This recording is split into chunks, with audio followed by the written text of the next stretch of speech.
Yo, this video is for Bryan Johnson and Bryan Johnson only. If you're not Bryan Johnson, scroll away. I'm just kidding. This video is geared towards Bryan Johnson, and we're going to discuss kind of his path of getting his first dunk. But if you pay attention, there might be some tips for you to help you get your first dunk. And I will be releasing a program to help you do just that. So stay tuned towards the end to get all of the details.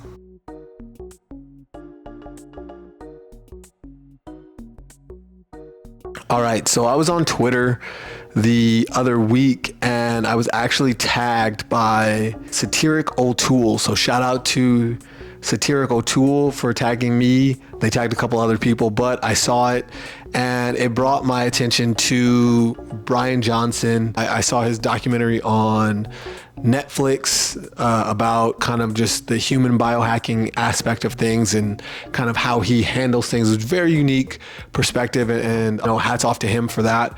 But in this post, he's talking about him trying to dunk a basketball, and I pulled up the tweet. So I'm gonna just read the first part and we'll kind of just break it down. So he says, "I'm training to dunk a basketball. The odds don't look good. 48 years old, 6 feet, 180 pounds, standing reach 90, needed reach 130. That's a 39-inch vertical, which exceeds average NBA player 35.5.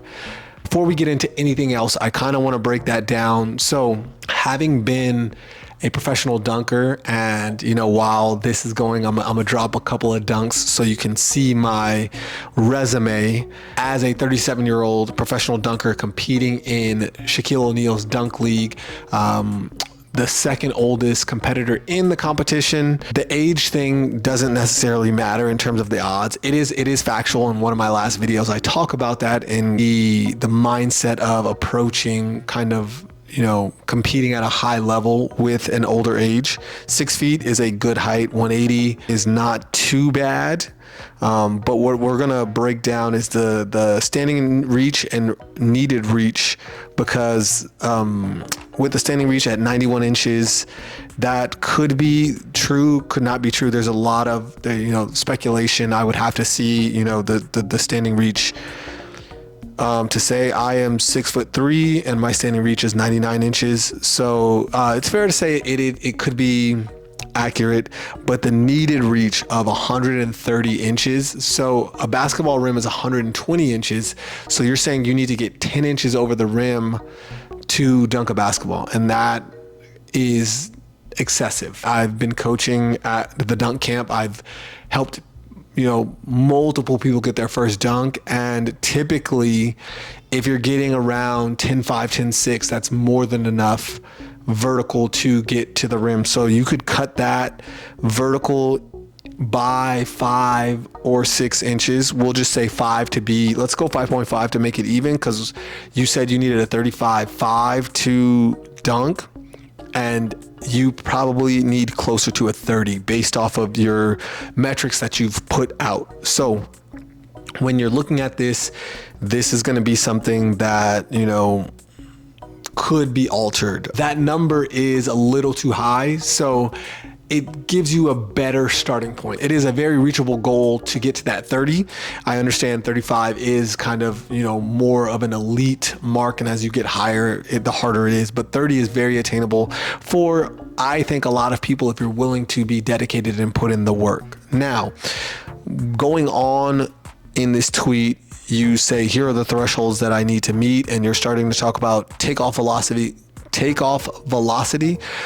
ground forces, time to take off, peak power, all that stuff is fine. And then landing is even more intimidating, creates a load equal to 6 to 10 times body weight, 1,800 pounds of ground reaction force, injury risk, 3 to 5 times rupture for men your age. All this stuff is, I get it, the age disadvantage and all the blah, blah, blah is kind of what I hear with that. And that's kind of the thing that I think, and maybe it is marketing, maybe it's, depending on how you're really pursuing this, if this is something that you really want to do, I think you need to take that aspect, all of those aspects out of this goal, because if you're trying to dunking the physics are there and they're always going to be there. When you jump in the air, gravity is going to pull you back down. Physics is always going to be around us, and there's no denying the science of training and no denying the science of pursuing this goal. But this is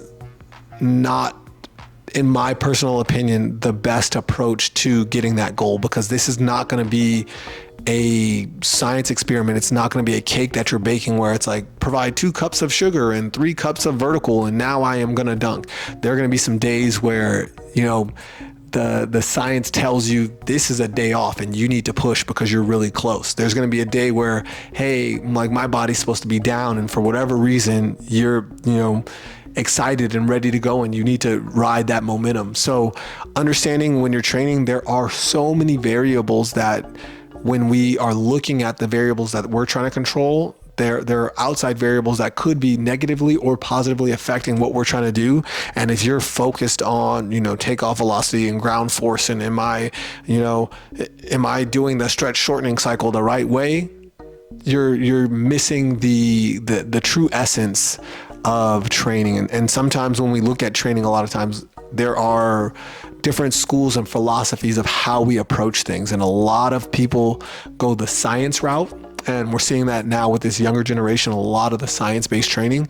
And you look at some of the old school stuff, and the old school is crazy.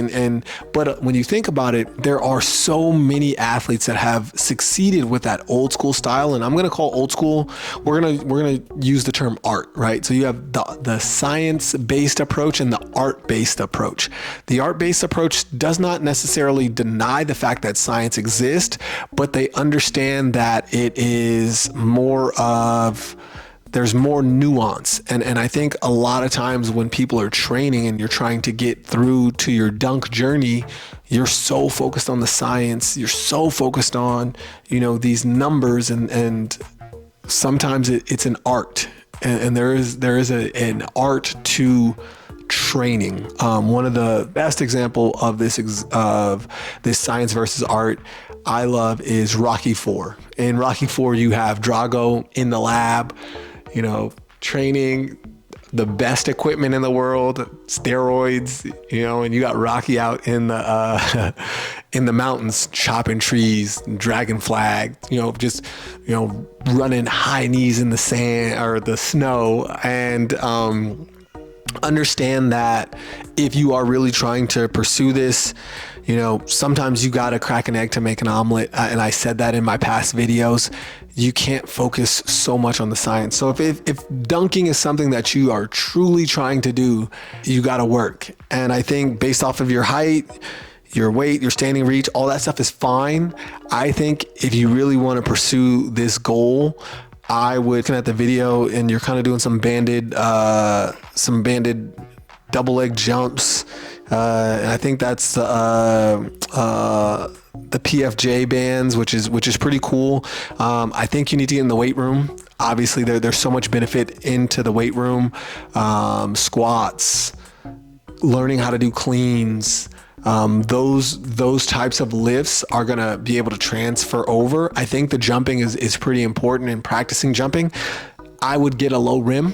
I would work on those techniques, and you know, shameless plug, I would purchase my program, and that's kind of what I wanted to talk about. I'm going to be dropping a program very, very soon. So the day this is posted, we're looking within a week from this video. So if you're watching this video a week after and beyond, the program is live. I'm going to link it into the description. Get your first dunk. And I put in not only this information, so much more. I have an actual vertical leap calculator, and you can kind of put that in and you can play with, like, if my standing reach is this is what I need to do to dunk, and so on and so forth. We break down, you know, choosing the right techniques of, am I going to jump off 1 foot? Am I going to jump off of 2?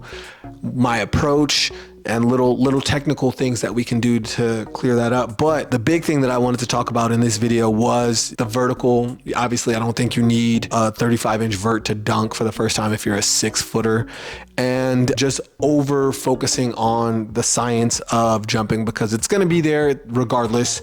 And, you know, if you're focused on the injury is going to be there. But if you're focused on, you know, doing the things that you need to do and being willing to work, also being willing to accept the risk of what it's going to take to get that dunk, you can actually do that. So if you ever see this video, shoot me a comment.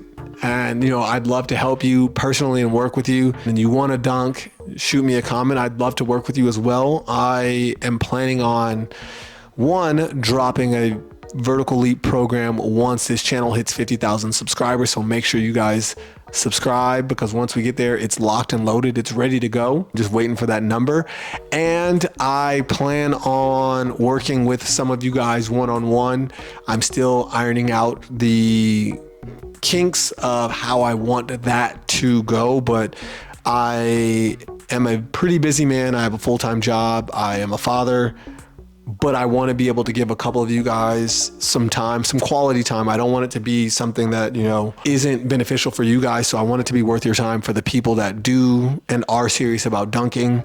So yes, hope this information gets to Bryan and helps him with his dunk journey. But if it doesn't, I hope this information is helpful for you on your dunk journey. And regardless of your age, regardless of your height, I think it's possible if you're willing to put in the work. Now, depending on where you are in age and height, that definitely puts, you know, those are the cards that you're dealt. But if you know how to play the game, it is always possible to win. So before I get on and ramble anymore, I'm going to sign off. And, you know, you guys have a wonderful day. If you guys have any comments, questions, concerns about dunking, put them below. I really am trying to put out some more content. So this is me, you know, just getting in here and you know, chatting a little bit. So let's get some more content up, and see you guys another day. Take care.